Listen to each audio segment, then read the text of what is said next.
Good evening.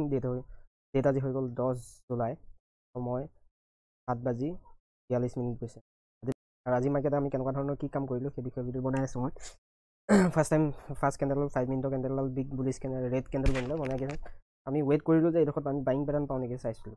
মনত দেখিছে 5-2-4-5-25 minute হ'ল কৰি এই কেণ্ডেলডাল যদি আপুনি ভালকৈ লক্ষ্য কৰে তেতিয়াহ'লে দেখিছে নহয় গ্ৰীণ কেণ্ডেলডাল, এইফালৰ এই গ্ৰীণ কেণ্ডেলডালক এই ৰেড কেণ্ডেলডালে এই গ্ৰীণ কেণ্ডেলডালে এই ৰেড কেণ্ডেলডালে এংগল কৰি দিলে, মানে কি বুলি কোৱা হ'ব এংগলফিং কেণ্ডেল। এংগলফিং কেণ্ডেলডাল যেতিয়া বনিলে মাৰ্কেট দেখিছে নহয় কিমান ডাঙৰ ফল কৰিলে। আমি কি কৰোঁ আমাৰ ছেটআপৰ মতে আমি যোনটো কৰোঁ মানে কি কৰোঁ আমি ফিবনাচি ৰিট্ৰেচমেণ্ট লওঁ। ফিবনাচি ৰিট্ৰেচমেণ্টত আমাৰ মানে 50 পইণ্ট ৰিট্ৰেচমেণ্ট এটা লাগে। 50 পইণ্ট ৰিট্ৰেচমেণ্ট বা 38% ৰিট্ৰেচমেণ্টত আমি চেল কৰোঁ। কিন্তু আজি সেইটো ছেটআপ আমাৰ নোহোৱাৰ কাৰণে আমি কোনো ধৰণৰ চেল পজিশ্যন বনোৱা নাই। ৱেইট কৰিলোঁ, ৱেইট কৰাৰ পিছত দেখিছে কিমান ডাঙৰ ফল 230 পইণ্ট মানে ডাউন ছাইডত গৈ মাৰ্কেট ৰিভাৰ্চ কৰিলে। ৰিভাৰ্চ মানে ইউ টাৰ্ণত মাৰ্কেট গ'ল। ৱেইট কৰিলোঁ 50% ৰিট্ৰেচমেণ্টত আমি বাই কৰিবলৈ চালোঁ। ইয়াৰ পৰা আমি 50% লগালোঁ, ঠিকে আছে 50%, কিন্তু 50%ৰ এটা ৰেড কেণ্ডেল ব্ৰেক কৰাৰ পিছত আমাৰ ছেটআপে কাম নকৰে। সেইকাৰণে আৰু দেখিছে 50% ব্ৰেক কৰি এডাল বুলিছ এংগলফিং কেণ্ডেললৈ যদি আপুনি লক্ষ্য কৰে জুম কৰি কেণ্ডেল ষ্টিকে কেনেকৈ কাম কৰে আপোনালোকে চাওক। এডাল দেখিলে এইফালে এডাল ৰেড কেণ্ডেল আৰু এডালক এংগলফ কৰি এডাল বুলিছ এংগলফিং কেণ্ডেল বনিলে।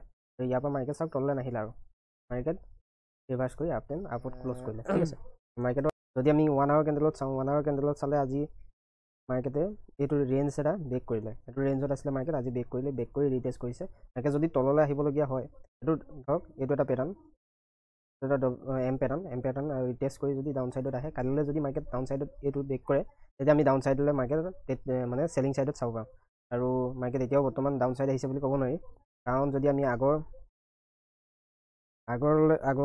যোনটো ৰেঞ্জ আছিলে সেই ৰেঞ্জটো যদি চাব এনেকৈ মাৰ্কেট ওপৰলৈ গৈ এবাৰ তললৈ আহিলে মানুহে ইয়াত চেলিং পজিশ্যন বনাবলৈ আৰম্ভ কৰিলে, মাৰ্কেট ইয়াৰ পৰা ৰিভাৰ্চ কৰি আপচাইড দিছে। সেইটো কাৰণে আমি কি কৰিম, এইটো এটা মাৰ্কেট এনেকৈ অহাৰ পিছত ষ্ট্ৰাকচাৰ মানে এইটো এটা লোৱাৰ ল' পেটাৰ্ণ বনিব লাগে। বনাৰ লগে লগে আমি এই ল' ব্ৰেক কৰাৰ লগে লগে আমি চেলিং কৰা আৰম্ভ কৰিব পাৰিম। মানে যোনে লং পজিশ্যন ধৰক সুইং ট্ৰেড কৰে তেনেকুৱা ধৰণৰ কাম কৰিম। সেই বিষয়ে মই ভিডিঅ'টো 1 আৱাৰত দেখাই দিলোঁ আপোনালোকে কেনেকৈ কৰিব লাগিব। মাৰ্কেট এই ৰেঞ্জত আছিলে, ৰেঞ্জৰ পৰা মাৰ্কেট বাহিৰ ওলাই আহিছে, বাহিৰ ওলাই আহিলে আমি চেল নকৰোঁ। এইটো ৰিটেচমেণ্টৰ কাৰণে কৈছে। যদি আমি ফিবনাচি 1 আৱাৰত লগাই চাওঁ, ফিবনাচি যদি লগাই কিন্তু 50% ৰিট্ৰেচমেণ্টত আছে, 50% আপি হৈ গ'ল 60%। যদি কালিলৈ মানে মাৰ্কেট যেতিয়া ডাউন ট্ৰেণ্ডত আহিব লোৱাৰ ল' লোৱাৰ হাই সেনেকৈ বনাব লাগিব। এই এবাৰ লোৱাৰ ল'টো ব্ৰেক কৰাৰ পিছত আমি এইডোখৰ পৰা চেল পজিশ্যন আৰম্ভ কৰিব পাৰিম। ঠিক আছে, কাইলৈ কেনেকুৱা ধৰণৰ কি হয় মাৰ্কেট গেপ আপ কৰিলেতো হয় চেলিং ছাইডত হয়তো মাৰ্কেট নাহিবলৈ আছে, এডোখৰত আকৌ ৰেঞ্জত ফচি যাবলৈ আছে। যদি গেপ ডাউন আহি যায় মাৰ্কেট এই ৰেঞ্জটো ব্ৰেক কৰাৰ পিছত আমি চেলিং পজিশ্যন আৰম্ভ কৰিব পাৰিম।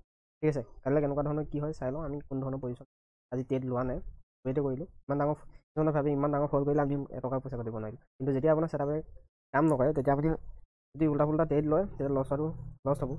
আৰু যদি আপুনি ছেটআপৰ মতে কাম কৰে ধৰক 2-4 দিন যেতিয়া আপোনাৰ ভাল ছেটআপত কাম কৰে 2-4 দিন মাহততো আপোনাৰ কমচে কম যেনেকুৱা ছেটআপে নহওক 10টা ট্ৰেডিং পাবই, আপুনি 10টা বা 8টা ট্ৰেড পাবই। তেতিয়া সেই 8টা ট্ৰেডত যেতিয়া ভাল প্ৰফিট দি দিব আপোনাৰ এইখিনিলৈ মনত নপৰে। মানে এই বস্তুখিনি কণ্ট্ৰল কৰিব পাৰে মেইন।